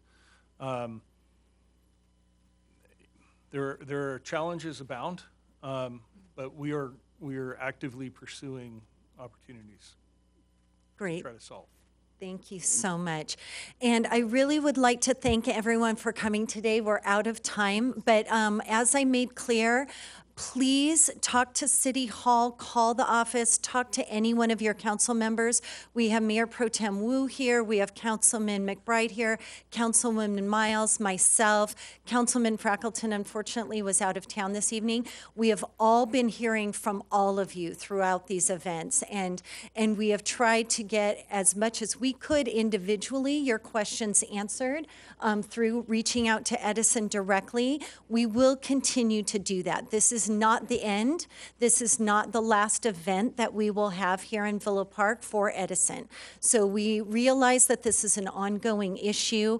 We realize that this is just the start of the conversation. So please, if you have any further questions, reach out to me directly, reach out to any of the other council people, or please, you can also get in touch with City Manager Steve Franks at City Hall, and then we will get your questions answered. So thank you so much for coming tonight. Please be on the lookout for future events. Have a great evening.